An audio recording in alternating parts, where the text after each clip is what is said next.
મિત્રો જો આપણે પડોદર ગામે જે નવું પુલ થયું છે એનું ધોવાણ થઈ ગયું છે. જો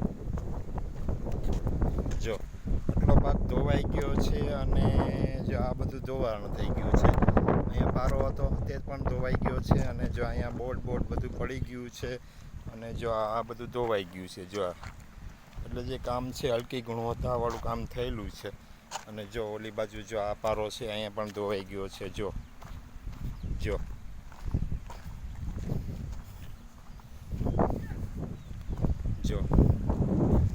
હવે જો અહીંયા ભૂંગળા મૂકેલા છે તે બધા ભૂંગળા મૂકવા જોઈએ. એને કાલે ખાલી 4 ને 2 6 ભૂંગળા મૂકેલા છે એટલે ભૂંગળામાં પાણી કેટલુંક જાય ભાઈ? થોડુંક જાય. જો વધારે ભૂંગળા મૂક્યા હોત તો પાણીનો નિકાલ નીચેથી થઈ જતો, તો આ પુલ ધોવા જ નહીં.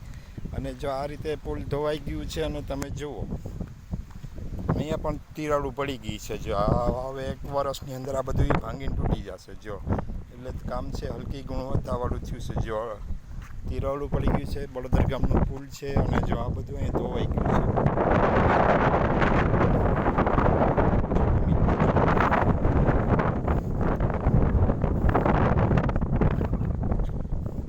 એ તો આ પછી છે ને હમણાં આની માથે ધૂળ નાખેલી છે. કોઈ પંચાયતે નાખી કે જેને નાખી હોય એને, પણ આ કામ છે એ સારી ગુણવત્તાવાળું કામ થયેલું નથી. આમાં જો તિરાડો પડી ગઈ છે. જો ખોટું કરે ભાઈ, એને કોઈ કહેતું નથી એમ. જો અહીંયા પણ જો આ ધોવાઈ ગયું હતું પણ પછી અહીંયા પાછળથી આ મોરમ નાખેલી છે. જો આટલો ભાગ બધો ધોવાઈ ગયો હતો રસ્તાનો, જો આ બધો ભાગ ધોવાઈ ગયો છે.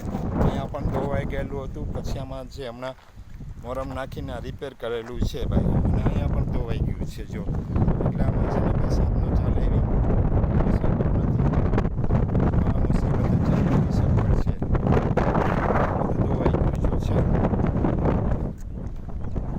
કામ નબળી કક્ષાનું નબળી ગુણવત્તાવાળું થયેલું છે.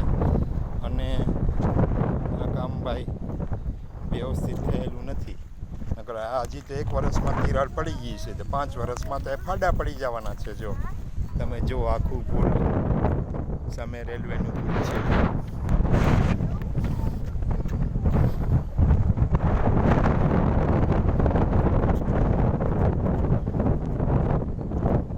જો મિત્રો જુઓ,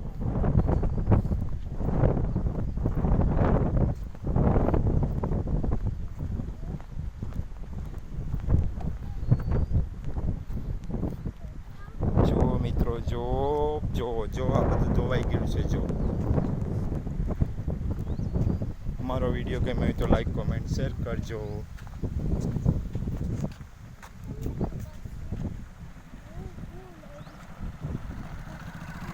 આવજો મિત્રો.